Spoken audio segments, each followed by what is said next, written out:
Mbere yo kwinjira mu rukundo, hari ibintu by'ibanze umuntu aba agomba kuba yujuje kugira ngo azaryoherwe n'urugendo aba agiye gutangira. Abantu benshi bakunda kwinjira mu rukundo bagakeka ko abandi aribo bagomba gutuma bishima. Nyamara ibyishimo bya nyabyo bitangirira muri wowe. Kwinjira mu rukundo ukumva ko ugomba kwikoreza umutwaro mugenzi wawe mukundana, ko ariwe ugomba gutuma wishima, ni amakosa. Niba wifuza ko urukundo ushaka kwinjiramo cyangwa se urimo ruzaramba, ugomba kuba wujuje ibintu 10 tujya kugarukaho. Icya mbere, kwimenya. Kwimenya nicyo kintu cy'ibanze ugomba kuba wujuje kugira ngo ubashe kwinjira mu rukundo. Kumenya imiterere n'imitekerereze yawe nicyo cy'ibanze mbere yuko utangira gukunda cyangwa se gukundwa.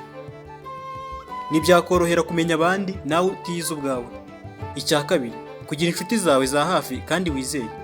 Inshuti zibamo amoko menshi, ariko inshuti nyanshuti sihora ikubwira ibyiza gusa. N'igihe uyobye iragukebura ikakwereka amakosa. Mwene izi nshuti nizo ugomba kwiyegereza mbere yo kwinjira mu rukundo. Iyo hari amakosa uri gukora mu rukundo rwawe rushya, cyangwa se uwo mukundana n'umuntu, cyangwa se mukaba mutumvikana, izo nshuti zawe ziragukebura. Kutagira umuntu ukuba hafi ngo agukebure aho utari kwitwara neza bishobora gutuma ugwa mu rwobo utazapfa kwikuramo. Baca umugani mu Kinyarwanda ngo agasozi gaterera ugatega inshuti. Igihe bizaba byazambye mu rukundo rwawe n'umusore cyangwa se umukobwa w'inshuti yawe mukundana, inshuti zawe nizo ziba zigomba kugufasha kuva muri ibyo bibazo ndetse no kugira inama zifatika. Mu buzima nta wigira kandi nta n'umugabo umwe. Icya gatatu, kumenya icyo urukundo ari cyo. Kwinjira mu rukundo utazi aho biva n'aho bigana, biba bigoye kumenya uko witwara mu mubano mushya uba ugiye kwinjiramo. Kwibwira ko mu rukundo habamo ibyiza gusa ni ukwihenda. Ugomba kumenya ko hari n'igihe bitagenda uko wabiteganyaga. Guhemuka cyangwa se guhemukirwa nabyo bibamo. Icya kane, kutitiranya urukundo n'ihahiro. Mu rukundo si aho uba ugiye kubonera umutungo uruseho kuwufite. Abakobwa cyane kuko aribo bagira iyi ngeso, bakunda kwitiranya urukundo n'ihahiro. Ihahiro nshaka kuvuga ntaho gusoroma amafaranga n'ubutunzi. Mbere yo kwinjira mu rukundo ugomba kumenya kubaho ntawe ukubeshejeho. Iyo winjiye mu rukundo ushingiye ku wundi muntu uzabibona, ariko nawe azagukoresha icyo ashaka. Kuba uhindutse igikoresho cye aho kuba umukunzi we. Kuba ukundana n'umusore si ukumutura buri kabazo kose. Agera aho kumva ko ari we ukugize, agaciro yaguhaga kagabanuka. Numenyera guhora uteze amaboko uziga kwikemura ibibazo ryari. Iteka se muzahorana cyangwa se uzahorana n'umukunzi ugukemurira buri kibazo. Icya gatanu, wikwinjira mu rukundo kuko ubihatirijwe cyangwa se urebeye ku bandi. Ingendo y'undi iravuna. Gutangira gukundana ngo kuko wabonye n'akana kabikora ni ikosa rikomeye. Banza utekereze neza niba ibyo ugiye kwinjiramo ubizi koko. Guhatirizwa gukunda cyangwa se gukundwa bitewe n'umuryango wawe, inshuti se, bishobora kukugiraho ingaruka kuko uba ubigiyemo kubera igitutu.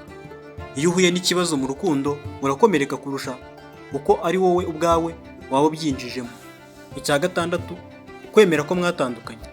Wigeze gukundana n'umusore cyangwa se umukobwa ariko nyuma bitewe n'impamvu runaka muratandukana. Ni byiza kubanza kumwikuramo burundu mbere yuko utangira urukundo rushyashya. Gutandukana n'umukunzi wawe birababaza, ariko si naryo herezo ry'isi. Ntibigukuraho igikundiro n'amarangamutima yawe. Kuba ugiye kongera gukundana cyangwa se gukundwa si igihe cyo kwihimura, kuko umukunzi wawe mushya nta ruhare aba yaragize mu kuba waremukiye n'uwa mbere. Icya karindwi, kugira icyizere. Niba nawe ubwawe nta cyizere wigirira, biragoye ko umukobwa cyangwa se umusore mukundana akikugirira. Niba utiyizera ntiwamenya uko wizera mugenzi wawe. Icyizere ni ryo shingiro ry'urukundo. Icya munani, kugira intego. Urukundo rudafite intego ni nk'umugezi udafite icyerekezo. Ni byiza ko wiha intego runaka y'urukundo ugiye kwinjiramo. Kumenya umukunzi ushaka uwo ari we, icyo umushakaho, ni ingenzi cyane.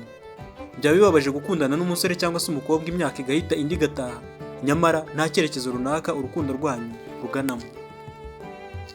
Icya cyenda ni igihe. Kugaragariza urukundo mugenzi wawe bisaba ko hari igihe cyawe wigomwa. Kumenya neza umukunzi wawe bisaba igihe. Iteka mu rukundo hari igihe umukunzi wawe aba atagenzwa na kamwe. Kumenya niba koko icyo akwifuza hari urukundo nabyo bisaba igihe. Si byiza guhita witanga cyangwa se wimariramo umukunzi wawe utaramumenya wese ngo umenye n'icyo agamije mu rukundo rwanyu. Icya cumi, ba uwo uri we. Abantu aho bava bakagera baba batandukanye muri byinshi. Uburyo bwo gukunda nabwo ni uko. ntugomba gushaka gukunda cyangwa se gukundwa nk'uko ubibona ku bandi. Wikwigana ingendo y'abandi kuko iravuna. Wowe uri we mu kugaragariza amarangamutima yawe umukunzi wawe. Ngibyo ibintu 10 wamenya byagufasha mbere yo kwinjira mu rukundo cyangwa se ururimo kugira ngo rurambe cyangwa se rukomeze rugende neza. Naho njye nitwa Charles Gahegana. Hasta la vista.